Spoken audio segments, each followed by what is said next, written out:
సాయిరామ్. అసలు black magic అంటూ ఉందా అంటే చేతబడి, కాలాజాదు అని అంటుంటారు కదా. మనకున్న ఎన్నో శాస్త్రాల్లో ఇది కూడా దాంట్లో ఒక భాగం.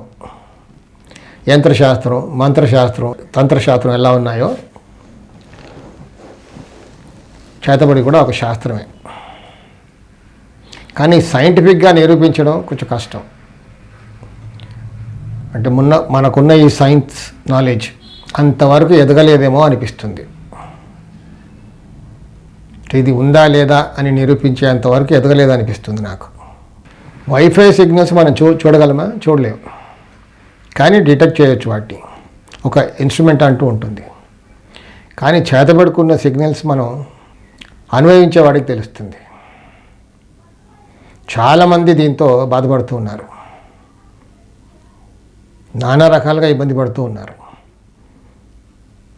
ఆ మధ్య ఎప్పుడో ఒక పేరున్న పెద్ద పొలిటీషియన్ మన పక్క రాష్ట్రంలో కూడా అసెంబ్లీలో వాపోయారు, నా పైన చేతబడి చేస్తున్నారని. చేతబడి చేస్తే దాన్ని నలిఫై చేసే, అంటే నిర్వీర్యం చేసే మార్గాలు ఎన్నో ఉన్నాయి. మంచికి వాడుకునే బదులు అన్ఫార్చునేట్లీ ఈ శాస్త్రాన్ని చెడుకే ఎక్కువగా వాడుతున్నారు. కానీ ఎవరిని అడిగినా అసలు చేతబడి ఉందా అంటే నాకు తెలియదు అంటారు. కానీ చేసేవాడు చేస్తున్నాడు, చేపించేవాడు చేపిస్తూనే ఉన్నాడు, బాధపడేవాడు బాధపడుతూనే ఉన్నాడు. పాపం నిర్వీర్యం చేసే మార్గాలు ఎన్నో ఉన్నాయి, చేస్తున్నారు, మళ్ళీ వాళ్ళు చేస్తూనే ఉంటారు. కానీ నేను ఇక్కడ నాకు తెలిసిన శాస్త్రం, ఒకటి సింపుల్ శాస్త్రం, ఒక సింపుల్ చిట్కా అని చెప్పచ్చు, బ్రహ్మాస్త్రం అని కూడా అనొచ్చు. ఒక సింపుల్ మార్గం చెప్తాను. ఋషి పంచమి అంటే ఎంత పెద్ద చేతబడినైనా నిర్వీర్యం చేసే చిన్న పద్ధతి ఇది. ఎవరి దగ్గరికి వెళ్ళే అవసరం లేకుండా దాన్ని నిర్వీర్యం చేసేయచ్చు, ఆ ప్రభావాన్ని మొత్తం. ఋషి పంచమి అనేది ఒక రోజు వస్తుంది. ఈ సంవత్సరం ఋషి పంచమి ఆగస్టు 28 తారీఖున వస్తుంది. ఆ రోజు మనం ఏం చేయాలంటే, ఉత్తేరేని ఆకు ఇప్పుడు ఎక్కడ పడితే అక్కడ పెరుగుతూ ఉంటుంది.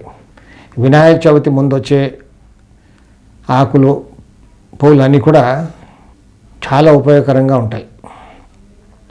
సో ఉత్తరేని ఆకు తీసుకొచ్చి బాగా ఇన్ని ఆకులు తీసుకొచ్చి శుభ్రంగా కడిగేసి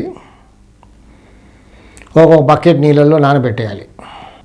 చక్కగా మనం స్నానం చేశాక, తలపై నుంచి స్నానం చేశాక ఈ నానబెట్టిన నీళ్ళు కనీసం ఒక 15-20 మినిట్స్ అని నానాలి. దాంట్లో ఈ ఉత్తరేని ఆకుతో నానిన నీళ్ళతో మళ్ళీ తలపై నుంచి ఒకసారి స్నానం చేయాలి.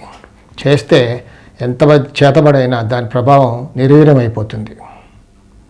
చాలా సింపుల్గా ఉంది కదా, ఒకసారి చేసి చూడండి. బాధపడే వాళ్ళకి తెలిసిపోద్ది, హాయిగా ఉంటారు. సాయి రక్ష.